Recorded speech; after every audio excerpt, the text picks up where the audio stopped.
하나님의 말씀은 누가복음 1장 26절에서 38절까지입니다. 길면은 교독하도록 하겠습니다. 누가복음 1장 26절에서 38절까지의 말씀 교독합니다. 제가 먼저 교독합니다. 여섯째 달에 천사 가브리엘이 하나님의 보내심을 받아 갈릴리 나사렛이란 동네에 가서 다윗의 자손 요셉이라는 사람과 약혼한 처녀에게 이르니 그 처녀의 이름은 마리아라.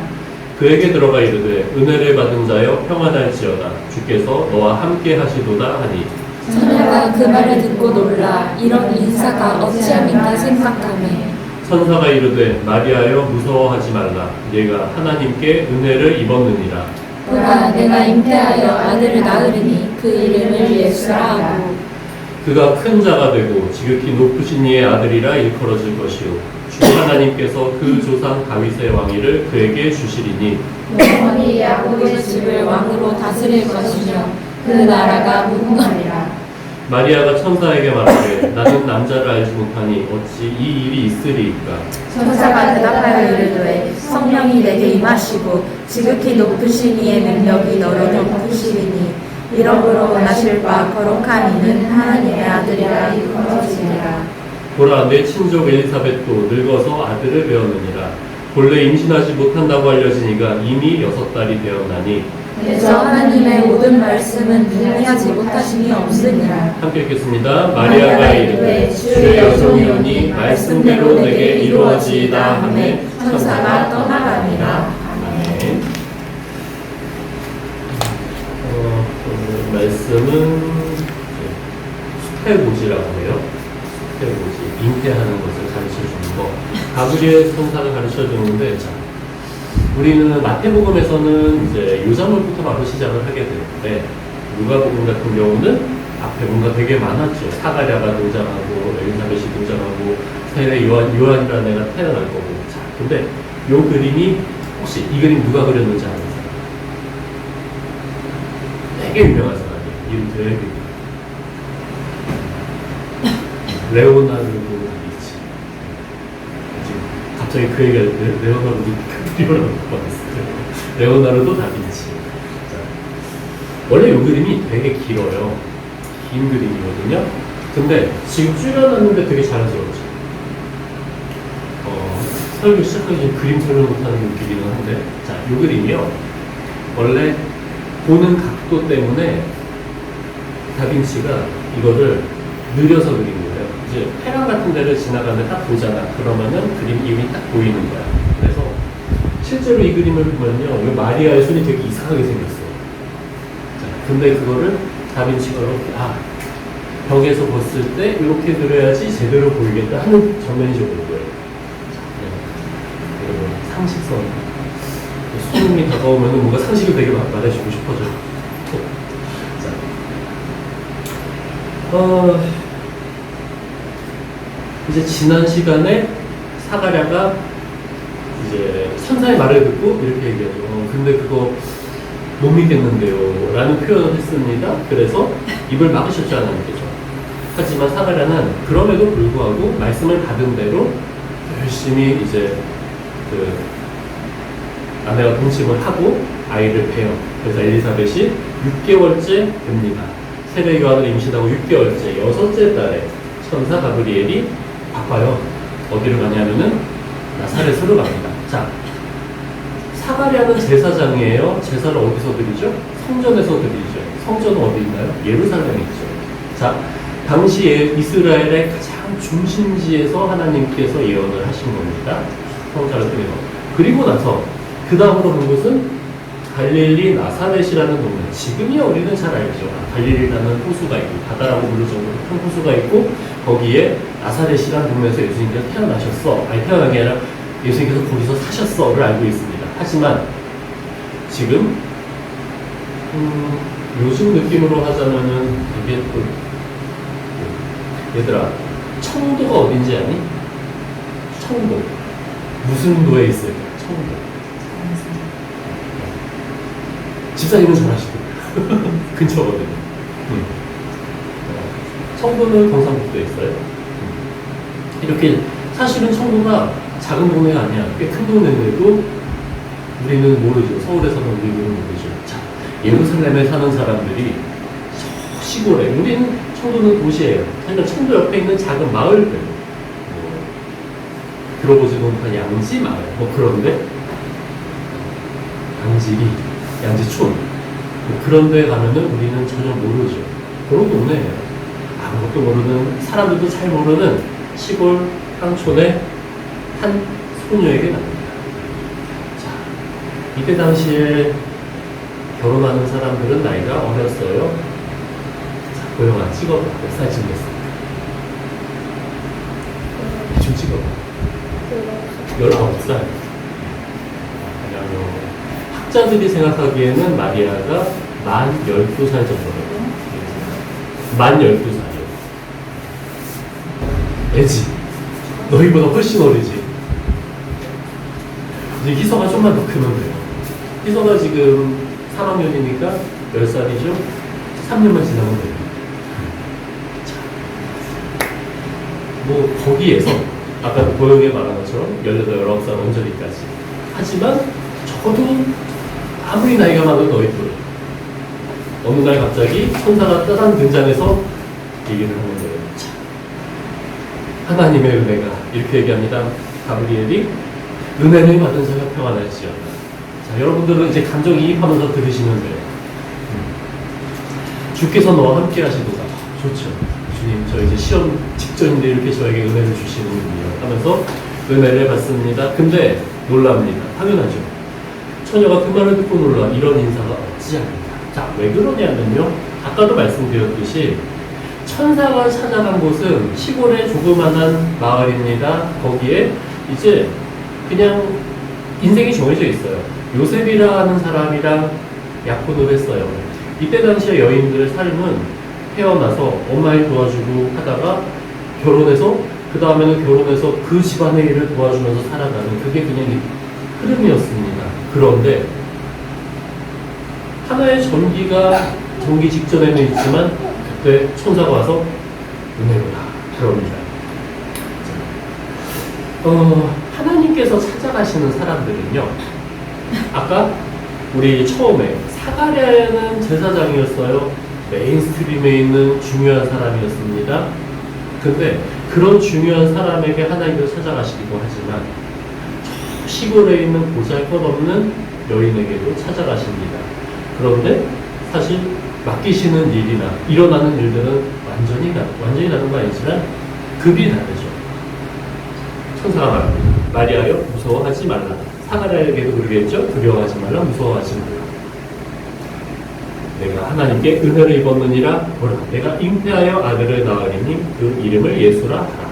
자, 요한에 대한 얘기가 비슷하게 흘러갑니다. 너 아들 낳을 거야. 그리고 예수가 될 거야.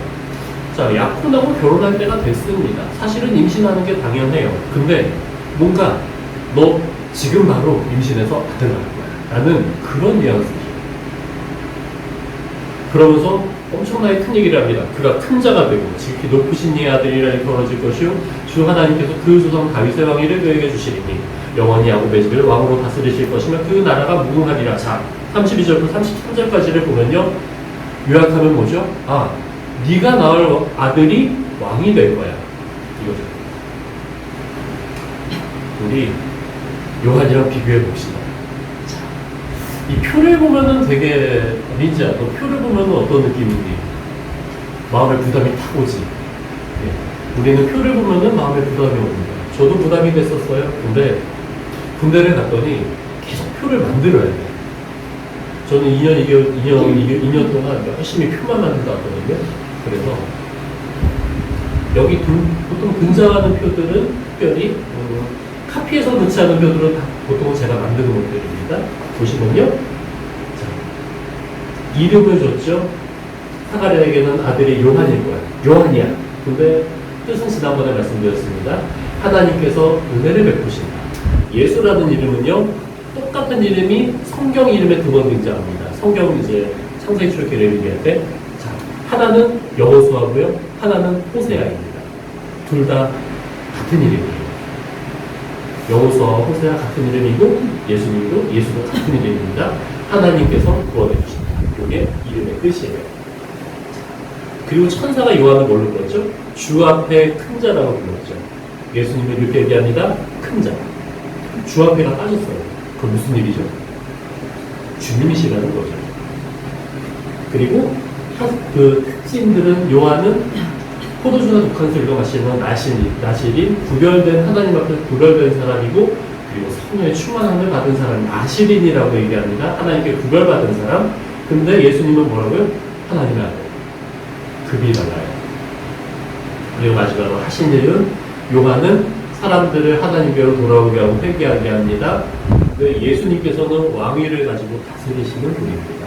자, 제사장 사가랴에게 큰 복된 소식을 전합니다. 너 아들 낳을 거야. 그리고 그 아들 굉장히 큰 자가 될 거야. 주 앞에 큰 자가 될 거야. 그런데 시골에 있는 마리아라는 처녀에게 가서는 이 사가랴에게 했던 얘기보다 더 큰 이야기를 합니다. 너 아들 왕이 될 거야. 온 세상의 왕이 될 거야. 라고 얘기를 합니다. 자, 마리아가 뭐 했을까요? 마리아가 뭐 특별히 뛰어났을까요? 아니죠. 나이가 지금 12에서 18 사이인데 해봤자 무슨 큰일을 했어요. 하나님께서 찾아가시는 사람은요 구별이 없어요. 그냥 하나님께서 다시는 나에게 오실까? 나에게 이런 경우가 있습니다. 너무 자의식이 과잉인 사람이 있어요. 하나님께서 이런 나에게 안 오신다면 도대체 누구한테 가실까라고 하는 사람이 실제로 있어요. 신대원에 그런 사람들이 있어요. 근데 그거 대부분 안 가십니다. 근데 나 같은 사람에게 어떻게 오실까? 라는 생각을 하는 사람들에게 이상하게 찾아가십니다. 사실은 사가랴도 제사장들 사이에서는 어떤 위치였을까요? 자식을 낳지 못했기 때문에 하나님께서 벌을 주신다라는 그런 사람들이 생각했다고 했겠죠? 그러니까 사가랴도 좀 쫄아 있었겠죠. 주님, 저 같은 자에게. 하나님께서 찾아가시는 사람들은요, 큰 자보다 작은 사람입니다. 다니엘을 찾아가셨고, 다니엘은 사실은 귀족이긴 했지만요, 포로였죠? 다윗을 찾아가셨죠? 아무도 돌아보지 않은 다윗을 찾아갑니다. 꼬맹이 사무엘을 찾아가십니다. 그리고 숨어서 수확한 것을 타작하고 있었던 기도를 찾아가십니다. 하나님께서 찾아가시는 사람들, 내가 이렇게 잘하기 때문에 하나님께서 오신다? 아니요. 하나님께서 원하시는 사람에게 찾아갑니다. 그런데 하나님께서 찾아가시는 사람의 특징은 마음이 가난한 사람, 내가 연약하다는 걸 고백하는 사람들에게 찾아가십니다. 찾아갔는데 말씀을 들었죠. 마리아가 궁금해합니다. 나는 남자를 알지 못하니 어찌 일이 있으리이까? 사가랴도 똑같이 얘기했습니다. 이거 안 되겠는데요. 왜냐하면 저랑 아내랑 나이가 많아요. 그런데 사가랴는 어떻게 됐죠? 이 말씀을 듣고 하나님께서 야, 너 닥쳐. 그래서 입을 닫으시죠. 근데 마리아는 천사에게 말씀을 주십니다. 천사가 대답을 합니다. 성령이 내게 임하시고 지극히 높으신 이의 능력이 너를 덮으시리니 이러므로 나실 바 거룩한 이는 하나님의 아들이라 일컬어지리라. 자, 길지만요. 줄이면 뭐냐면 성령님이 임하실 것이다. 하나님께서 너와 함께 하실 것이다. 하나님께서 너한테 능력을 주실 거야. 이어서 말합니다. 보라, 내 친족 엘리사벳도 늙어서 아들을 배웠느니라. 이제 증거를 가지고 오시죠. 자, 임신하지 못한다고 알려지니까 6달이나 됐다. 그래서 37절에 결론을 맺으십니다. 하나님의 모든 말씀은 능하지 못하심이 없느니라. 하나님께서 굉장히 친절하게 설명을 해주시죠. 제가 지난주에 말씀드린 적이 있죠. 사가랴가 이야기를 했을 때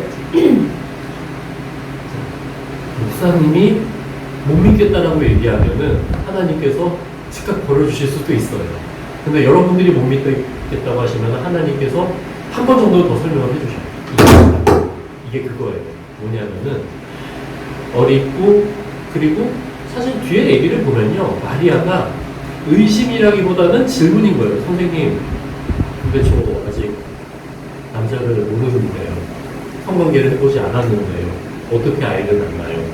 마치 아이가 손잡으면 아이가 태어나나요? 하는 그 정도 레벨의 질문을 지금 하고 있는 거예요.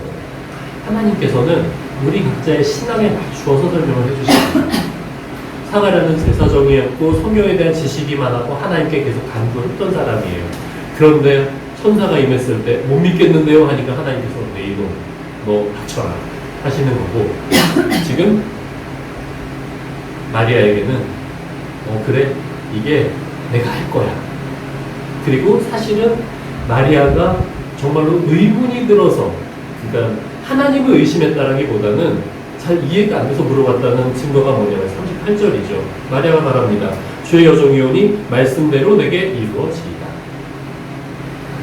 마리아의 이 신앙은요, 사실 우리는 마리아가 지금 마리아의 나이를 들으면은 마리아가 어려가지고 결정을 제대로 못한 게 아닐까요? 라는 생각이 들 수도 있습니다. 하지만 이때 당시에 아이를 낳을 연령이 됐다는 것은 사실은 그만큼 삶을 더 경험할 나이가 되었다.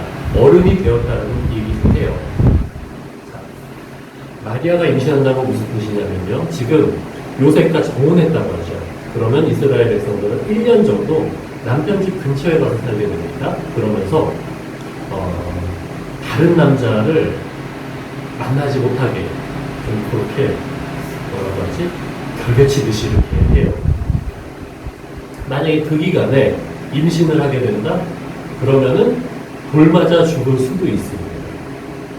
율법에도 그런 율법들이 있어요.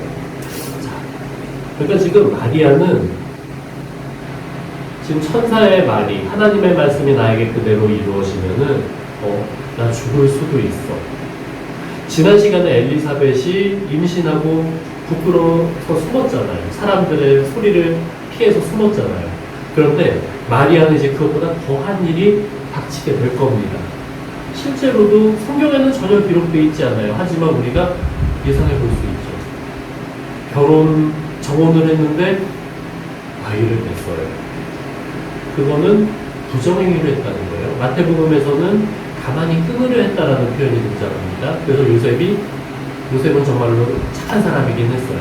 그래서 마리아를 그래 그냥 타워만 합시다 이렇게 하려고 했었어요. 그 요셉에게 천사가 찾아가서 얘기하죠. 너 그거 아니야 하나님께서 주신 거야 라고 얘기를 합니다.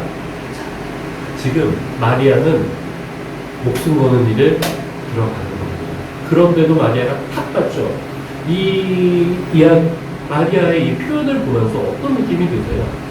사가랴는 이거 못 믿겠는데요 했는데 앞에 지금 마리아가 질문한 거는 저 이거 참 이해가 안 돼서 그러는데 이거예요. 우리가 신앙생활을 할 때 이해가 안 되면은 질문하시면 돼요. 기도할 때 질문하시고 그리고 또 제가 있잖아요. 저한테 물어보시면 돼요. 목사님 이거 뭐예요? 자, 제가 알면은 대답해드리고 모르면 알아서라도 대답해드립니다. 저 그러라고 이 자리에 있는 거고요. 제가 바라는 건요. 여러분들이 하나님의 말씀이다라고 떨어졌을 때 그 말에 감동이 있을 때 여러분이 응답하셨으면 좋겠습니다. 말씀대로 내게 이루어지리라. 자, 그러면 여기서 믿음에 대해서 조금만 더 얘기를 해볼게요. 자, 그러면 마리아가 믿음이 있다라고 얘기를 하는 거잖아요. 그러면은 믿음이라는 건 도대체 뭘까요? 믿음은 내가 무언가를 그냥 똑같은 말이지만 신뢰한다는 거죠. 예를 들어보면 이런 거죠. 우리가 엄마를 봤을 때 내가 배가 고파라고 하면은 우리 엄마는 밥을 해주든지 최소한 먹을 거 살 돈을 주시든지 그런 분이죠. 그거에 대한 믿음이 깨진 적이 있나요? 아직은 없죠. 크면 있을 수도 있어. 우리가 크면. 근데 아직 성인이 되지 않은 여러분들에게는 부모님은 여러분들을 지켜주시는 그런 버팀목이 됩니다. 근데 그 믿음이 어떻게 생겼죠? 갑자기 태어나니까 엄마는 그런 존재야라는 깨달음이 있었나요? 아니죠. 믿음은요 경험에서 생깁니다. 그래서 우리가 하나님에 대해서 믿음을 가지려면요 경험을 쌓여야 해요. 경험이 사실은 좀 쌓여야 돼요. 그리고 그 경험이 안 쌓였는데도 믿는다면은 그것은 사실은 특별한 은혜가 있는 겁니다. 히브리서 11장 1절과 2절이에요. 제가 읽겠습니다. 믿음은 바라는 것들의 실상이요 보이지 않는 것들의 증거니 선진들이 이로써 증거를 얻었느니라. 자, 이게 말씀이 좀 어려운 거죠. 믿음은 바라는 것들의 실상이요, 보이지 않는 것들의 증거. 바라는 것들의 실상. 영어는 제가 영어 발음이 안 좋은데 용서해 주세요. The assurance of things hoped for. 그러니까 원하는 원하는 것들의 원하는 것의 확신. 내가 원하는 게 있어요. 근데 원하는 게 그대로 받아들여지는 거예요. 지금 잡지 못했어요. 보이지 않아요.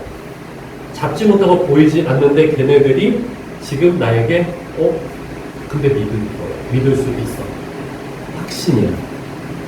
보이지 않는 것들은 똑같은 말이에요. 보이지 않아요. 근데 증거는 사실은 뭐죠? 법학을 조금만 배워본 사람은 압니다. 증거는 눈에 보여야 돼요.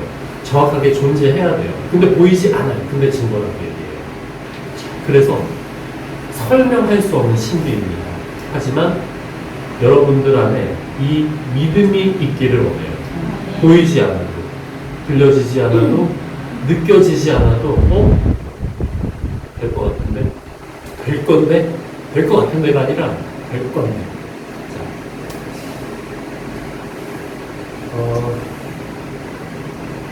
여러분들이 하나님을 붙잡고 공부하실 때 있잖아. 민주야, 이번에 기말고사에, 내년 기말 중간고사에 열심히 공부해야 돼. 열심히 공부하는데 기도해보세요. 하나님, 저 이거 열심히 공부했는데 그래도 점수 조금 더 잘 나오게 해주세요라고 기도하고 해봐요. 자, 이런 경우가 있어요. 나는 이거를 공부했는데 시험 범위가 그걸 벗어날 때가 있어요. 그럴 때가 있죠. 범위를 넘어서는 게 선생님이 다른 쪽으로 가시는 때가 있어요. 그런데 정말로 놀랍게 하나님께서 내 머리 어딘가에서 막 꺼내오시는 느낌이 드는 때가 있어요. 깜짝 놀랐어요. 목사님은 살면서 3번 경험했어요. 3번. 정말 상상도 못하는 문제가 나왔는데 답이 보여요. 자, 이게 제가 공부를 해서가 아니에요. 물론 하기는 했겠죠. 언제나 했으니까 기억 구석에 있었겠지. 근데 하나님께서 이거를 꺼내오시는 거예요. 저는 그걸 확신을 가지고 말씀드릴 수 있어요. 자, 뭐가 필요하냐면요. 하나님 믿는 거. 하나님, 저는 하나님 믿기 때문에 열심히 공부합니다. 제가 부족한 거 혹시라도 까먹어도 좀 생각나게 해주세요. 이런 기도 해도 돼요. 거기에 그것만 기대는 것이 아니라 이러지 말아요. 자, 하나님, 제가 이거 다 읽을 테니까 제 머릿속에 다 기억해 주신 다음에 시험 보면 따닥 기억나게 해주세요. 이거는 양심이 없는 거예요. 열심히 한 다음에 닥칠 때 하나님이 도와주신 그 은혜 경험하셨으면 좋겠습니다. 자, 한 걸음 더 나아갔으면 좋겠어요. 보이지 않는 것. 자, 히브리서 11장 1절 2절은 뭐냐면요. 증거가 필요해? 아니, 믿음이 증거야라고 얘기합니다. 하나님께서 너에게 하시는 말씀을 믿는 게 증거야. 그리고 너희가 믿는다면 그 말씀이 그대로 이루어져. 성경에서 계속 말하는 게 그거예요. 예수님께서 말씀하시는 것, 그리고 앞에 믿음의 선진들이 계속 얘기하는 게, 근데 믿음을 가져. 하나님께서 모든 것을 다스리시고, 하나님께서 나를 구원하시고, 하나님께서 나를 사랑하시고, 예수 그리스도를 보내시고, 그래서 내가 구원을 받았기 때문에 내가 하나님을 신뢰하고 의뢰한다면 하나님께서 반드시 내가 갈 길을 인도하신다. 이게 믿음입니다. 마리아, 깊이 생각 안 했을 수도 있어요. 하지만 이 시절에 마리아가 그대로 이루어지다라는 이 기도는요, 이 고백은요, 우리가 지금도 우리가 해야 될 고백입니다. 그대로 이루어지다. 20분이야. 20분 넘었어. 설명 안 해줬구나. 이제 저거를 이제 가지면은 그 의무가 생깁니다. 20분이 딱 됐을 때 들어주시면 돼요. 이제부터 17분 동안에 제가 마무리하겠습니다. 시골에 사는 보잘것없는 소녀 마리아에게 천사가 찾아갑니다. 하나님의 말씀이 전해집니다. 하나님의 말씀은 그 누구에게도 전해질 수 있어요. 하지만 마음이 겸손한 사람에게 하나님께서 다가가십니다. 그리고 마리아의 대답은 우리가 봤죠? 하나님의 말씀을 그대로 믿는, 그대로 받는 이 마리아의 믿음을 우리가 가졌으면 좋겠습니다. 마지막으로 제일 중요한 거예요. 마리아가 그대로 이루어지다라고 한 건요, 하나님께서 다스리신다는 인정이에요. 자, 여러분들 뭔가를 결정할 때 내가 좋아해서 하는 결정들이 있죠. 이건 내가 하고 싶어. 그런데 여러분들의 결정에 내가 영향을 주는지, 아니면 부모님이 영향을 주는지, 아니면 친구들이 영향을 주는지, 아니면 하나님께서 여러분에게 영향을 주시는지 생각해 봤으면 좋겠습니다. 마리아의 대답은 하나님의 다스림을 받는 사람입니다. 여러분들은 누구의 다스림을 받으며 대답을 할 겁니다. 제가 말하기는 하나님의 다스림을 받는 사람들의 대답이 여러분들 가운데 있기를 원합니다. 우리 선생님들에게 있기를 원합니다. 그래서 우리가 하나님의 사람으로 온전히 세워지기를 주님의 이름으로 축원합니다. 기도하겠습니다. 우리 말씀 생각하면서 1분 정도만 기도할까요? 주님, 보잘것없는 저에게도 찾아오셨고, 사실은 이미 찾아오셨습니다. 그리고 주님의 사람으로 살아가라고 이야기해 주셨고, 저는 그 말씀에 응답하겠습니다. 주님, 하나님의 다스림을, 주님의 다스림을 받는 사람으로 제가 살아가게 해주십시오. 말씀 기억하면서 1분 정도 기도하고 제가 기도하도록 하겠습니다.